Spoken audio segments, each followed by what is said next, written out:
Punjabi radio USA ਸੁਣ ਰਹੇ ਸਾਰੇ ਹੀ ਮਾਣਯੋਗ ਅਤੇ ਸਤਿਕਾਰਤ ਸਰੋਤਿਆਂ ਨੂੰ ਪੰਜਾਬੀ ਰੇਡੀਓ USA ਦੀ ਟੀਮ ਅਤੇ ਮੇਰੇ ਰਾਜਕਨਵੀਰ ਸਿੰਘ ਵੱਲੋਂ ਤੁਹਾਨੂੰ ਸਾਰਿਆਂ ਨੂੰ ਹੀ ਬਹੁਤ ਪਿਆਰ ਸਤਿਕਾਰ ਸਹਿਤ ਦੋਨੋਂ ਹੱਥ ਜੋੜ ਕੇ ਨਿੱਘੀ ਜਿਹੀ ਸਤਿ ਸ੍ਰੀ ਅਕਾਲ ਸਭ ਨੂੰ ਜੀਆਂ ਨੂੰ ਆਖਦੇ ਹਾਂ। ਸੋ ਤੇ ਪ੍ਰੋਗਰਾਮ ਖਬਰ ਤੇ ਨਜ਼ਰ ਦੇ ਵਿੱਚ ਆਪ ਸਭ ਦਾ ਨਿੱਘਾ ਸਵਾਗਤ ਕਰਦੇ ਹਾਂ। ਅੱਜ 14 ਫਰਵਰੀ ਦਿਨ ਮੰਗਲਵਾਰ ਤੁਹਾਡੇ ਲਈ ਪੇਸ਼ ਕਰਾਂਗੇ ਪੰਜਾਬ ਦੀਆਂ ਅਤੇ ਭਾਰਤ ਦੀਆਂ ਕੁਝ ਅਹਿਮ ਖਬਰਾਂ ਅਤੇ ਉਸ ਦੇ ਬਾਰੇ ਸਾਨੂੰ ਜਾਣਕਾਰੀ ਦੇਣ ਦੇ ਲਈ ਆਪਣੇ ਨਾਲ ਜੁੜ ਰਹੇ ਨੇ ਮਲੋਟ ਸਟੂਡੀਓਜ਼ ਤੋਂ ਮਿੰਟੂ ਗੁਰੂਸਰੀਆ ਜੀ। ਮਿੰਟੂ ਜੀ ਨਿੱਘੀ ਜੀ ਆਇਆਂ ਨੂੰ ਪਿਆਰ ਭਰੀ ਸਤਿ ਸ੍ਰੀ ਅਕਾਲ ਜੀ। ਸ਼ੁਕਰੀਆ ਜੀ ਰਾਜਕਰਮਵੀਰ ਸਿੰਘ ਜੀ, ਸਾਰਿਆਂ ਨੂੰ ਸਤਿ ਸ਼੍ਰੀ ਅਕਾਲ। ਸਾਡੇ ਅੱਜ ਦੇ ਪ੍ਰੋਗਰਾਮ ਖਬਰ ਤੇ ਨਜ਼ਰ ਉਸ ਨੂੰ ਸਪਾਂਸਰ ਕਰਦੇ ਨੇ ਖਾਲਸਾ ਇੰਸ਼ੋਰੈਂਸ ਏਜੰਸੀ ਵਾਲੇ, ਜਿਨ੍ਹਾਂ ਦੇ ਕੋਲੋਂ ਤੁਸੀਂ ਹਰ ਇੱਕ ਤਰੀਕੇ ਦੀ ਇੰਸ਼ੋਰੈਂਸ ਕਰਵਾ ਸਕਦੇ ਹੋ। 33 ਤੋਂ ਵੱਧ ਸਟੇਟਸ ਦੇ ਵਿੱਚ ਇਹ ਇੰਸ਼ੋਰੈਂਸ ਕਰਦੇ ਨੇ। ਇੰਸ਼ੋਰੈਂਸ ਬਾਰੇ ਪਤਾ ਕਰਨ ਲਈ ਕਾਲ ਕਰੋ ਨੰਬਰ 408 272 2500 ਦੇ ਉੱਤੇ। ਇਸ ਦੇ ਨਾਲ ਨਾਲ ਕ੍ਰਿਸ਼ਨ ਧਨੋਤਾ ਜੀ ਯੂਬਾ ਸਿਟੀ ਤੋਂ, ਗੁਰਵਿੰਦਰ ਸਿੰਘ ਅਵਤਾਰ ਸਿੰਘ ਚਾਂਦੀ ਕੋਚੈਲਾ ਤੋਂ, ਸਰਬਜੀਤ ਸਿੰਘ ਬਾਸੀ ਅਟਵਾਟਰ ਤੋਂ, ਸੁੱਚਾ ਸਿੰਘ ਜੀ ਫਰੈਜ਼ਨੋ ਤੋਂ, ਜੱਸੀ ਗਿੱਲ, ਲਾਲੀ ਸਿੱਧੂ, ਰਜਿੰਦਰ ਚੌਹਾਨ ਜੀ ਬੇਕਰਸਫੀਲਡ ਤੋਂ ਅਤੇ Punjabi American senior citizen centre Bakersfield ਤੋਂ। ਇਹਨਾਂ ਸਾਰਿਆਂ ਦਾ ਬਹੁਤ ਬਹੁਤ ਧੰਨਵਾਦ ਕਰਦੇ ਹਾਂ। ਜੇਕਰ ਤੁਸੀਂ ਜਾਂ ਕੋਈ ਹੋਰ ਕਾਰੋਬਾਰ ਇਸ ਪ੍ਰੋਗਰਾਮ ਨੂੰ ਸਪਾਂਸਰ ਕਰਨਾ ਚਾਹੁੰਦੇ ਹੋਵੋ, ਸੰਪਰਕ ਕਰੋ ਨੰਬਰ 408 272 5200 ਦੇ ਉੱਤੇ ਜਾਂ 408 722 7698 ਦੇ ਉੱਤੇ। ਮਿੰਟੂ ਜੀ, ਗੱਲਬਾਤ ਦਾ ਸਿਲਸਿਲਾ ਸ਼ੁਰੂ ਕਰਦੇ ਹਾਂ। ਤਮਿਲਨਾਡੂ ਦਾ ਰੇੜਕਾ ਲਗਾਤਾਰ ਜਾਰੀ ਹੈ, ਪਰ ਸ਼ਸ਼ੀ ਕਲਾ ਦੀ ਕਿਸਮਤ ਹਾਰੀ ਹੈ। ਸੁਪਰੀਮ ਕੋਰਟ ਨੇ ਸੁਣਾਈ 4 ਸਾਲ ਦੀ ਕੈਦ। ਬੀਬੀ ਸ਼ਸ਼ੀ ਕਲਾ ਨਾਲ ਉਹ ਹੋਈ ਜਿਵੇਂ ਕਹਿੰਦੇ ਹੁੰਦੇ ਆ ਨਾ ਕਿ ਵੇਖੋ ਰੱਬ ਦੇ ਭਾਣੇ ਚੱਲੇ ਸਾਂ ਜੰਨ ਪਹੁੰਚ ਗਏ ਠਾਣੇ। ਉਹ ਚੱਲੇ ਤਿਆਰ ਹੋ ਕੇ ਜਾਂਦੇ ਸੀਗੇ ਤੇ ਪਰ ਪਹੁੰਚ ਗਏ ਠਾਣੇ। ਹੁਣ ਜੇਲ੍ਹ ਦੇ ਵਿੱਚ ਜਾਣਾ ਪਊਗਾ। ਕਿੱਥੇ ਤਿਆਰੀ ਇਹ ਸੀ ਕਿ ਸਾਨੂੰ ਮੁੱਖ ਮੰਤਰੀ ਦੀ ਕਲਗੀ ਲੱਗ ਜਾਣੀ ਆ, ਮੁੱਖ ਮੰਤਰੀ ਦੀ ਗੱਦੀ ਤੇ ਬਹਿ ਜਾਣਾ, ਤੇ ਬਿਲਕੁਲ ਬੀਬੀ ਮੁੱਖ ਮੰਤਰੀ ਦੀ ਗੱਦੀ ਦੇ ਲਾਗੇ ਪਹੁੰਚ ਗਈ ਸੀ। ਹੱਥ ਪੈ ਗਿਆ ਸੀ, ਪਰ ਬਸ ਪਿਆ ਹੱਥ ਜਿਹੜਾ ਆ ਉਹ ਹੱਥ ਪਿਆ ਰਿਹਾ ਨਹੀਂ, ਉਹ ਹੱਥ ਛੁੱਟ ਗਿਆ। ਸੋ ਹੁਣ ਬੀਬੀ ਸ਼ਸ਼ੀ ਕਲਾ ਹੈ ਜਿਹੜੀ ਉਹ ਲਗਭਗ ਕਹਿ ਲਈਏ ਕਿ ਇੱਕ ਪੈਰ ਜੇਲ੍ਹ ਦੇ ਵਿੱਚ ਰੱਖ ਚੁੱਕੀ ਆ, ਕਿਉਂਕਿ ਸਜ਼ਾ ਜਿਹੜੀ ਉਹਦੀ ਬਹਾਲ ਹੋਈ ਹੈ। ਸੁਪਰੀਮ ਕੋਰਟ ਦੇ ਵਿੱਚੋਂ ਇਹ ਫੈਸਲਾ ਨਹੀਂ ਆਇਆ, ਸਿਰਫ ਤੇ ਸਿਰਫ ਪੁਸ਼ਟੀ ਹੋਈ ਹੈ। ਅਸਲ ਦੇ ਵਿੱਚ 1996 'ਚ ਕੇਸ ਚੱਲਿਆ ਸੀਗਾ। 1996 'ਚੋਂ ਚੱਲਦਾ ਕੇਸ 2002 ਦੇ ਵਿੱਚ ਕਰਨਾਟਕ ਅਦਾਲਤ ਦੇ ਵਿੱਚ ਇਹਨੂੰ ਟਰਾਂਸਫਰ ਕਰ ਦਿੱਤਾ ਗਿਆ ਸੀਗਾ। ਕਰਨਾਟਕ ਅਦਾਲਤ ਨੇ ਜਿਹੜੀ ਹੇਠਲੀ ਅਦਾਲਤ ਸੀ, ਉਹਨੇ ਇਹਨਾਂ ਨੂੰ 4 ਜਣਿਆਂ ਨੂੰ, ਜਿਹਦੇ 'ਚ ਬੀਬੀ ਜੈ ਲਲਿਤਾ ਵੀ ਸੀਗੀ, ਇਹਨਾਂ 4 ਜਣਿਆਂ ਨੂੰ 4-4 ਸਾਲ ਦੀ ਕੈਦ ਸੁਣਾਈ ਸੀ। ਉਦੋਂ ਇਹਨਾਂ ਨੇ ਜੇਲ੍ਹ ਦੇ ਵਿੱਚੋਂ ਹਾਈ ਕੋਰਟ 'ਚ ਅਪੀਲ ਪਾ ਦਿੱਤੀ। ਹਾਈ ਕੋਰਟ 'ਚ ਅਪੀਲ ਪਈ ਤੇ 4-5 ਮਹੀਨਿਆਂ ਬਾਅਦ ਉਹਦਾ ਫੈਸਲਾ ਆ ਗਿਆ ਸੀ, ਇਹਨਾਂ ਨੂੰ ਬਰੀ ਕਰ ਦਿੱਤਾ ਗਿਆ। ਸੁਪਰੀਮ ਕੋਰਟ ਦੇ ਵਿੱਚ ਭਾਜਪਾ ਦਾ ਇੱਕ ਲੀਡਰ ਆ, ਬੜਾ ਲੜਾਕਾ ਜਿਹਾ, ਬੜਾ ਕੱਬਾ ਜਿਹਾ, ਸੁਬਰਾਮਨੀਅਮ ਸਵਾਮੀ, ਉਹਨੇ ਇਹ ਕੇਸ ਹੈ ਜਿਹੜਾ ਚੁਣੌਤੀ ਦੇ ਵਜੋਂ ਸੁਪਰੀਮ ਕੋਰਟ 'ਚ ਲਿਆਂਦਾ ਸੀ। ਸੁਪਰੀਮ ਕੋਰਟ ਦੇ ਵਿੱਚ ਉਸ ਕੇਸ 'ਤੇ ਸੁਣਵਾਈ ਹੋਈ ਹੈ, ਯਾਨੀ ਜਿਹੜੀ ਹੇਠਲੀ ਸਜ਼ਾ ਸੀਗੀ, ਹੇਠਲੀ ਅਦਾਲਤ ਦਾ ਜਿਹੜਾ ਫੈਸਲਾ ਸੀ, ਉਹਨੂੰ ਬਹਾਲ ਕਰ ਦਿੱਤਾ ਗਿਆ। ਜਿਹੜਾ ਹਾਈ ਕੋਰਟ ਦਾ ਫੈਸਲਾ ਸੀਗਾ ਬਰੀ ਕਰਨ ਵਾਲਾ, ਉਹਨੂੰ ਰੱਦ ਕਰ ਦਿੱਤਾ ਗਿਆ।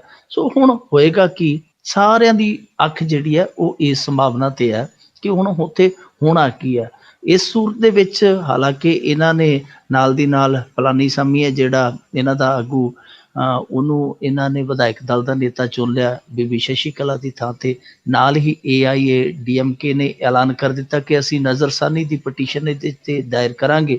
ਜੋ ਫੈਸਲਾ ਆਇਆ, ਨਜ਼ਰਸਾਨੀ ਦਾ ਮਤਲਬ ਹੁੰਦਾ ਕਿ ਇਸ ਫੈਸਲੇ ਦੀ ਦੁਬਾਰਾ ਸਮੀਖਿਆ ਕੀਤੀ ਜਾਵੇ, ਦੁਬਾਰਾ ਪੜਚੋਲ ਕੀਤੀ ਜਾਵੇ ਕਿ ਕਿਤੇ ਨਾ ਕਿਤੇ ਸਾਡੇ ਨਾਲ ਅਨਿਆਂ ਹੋਇਆ।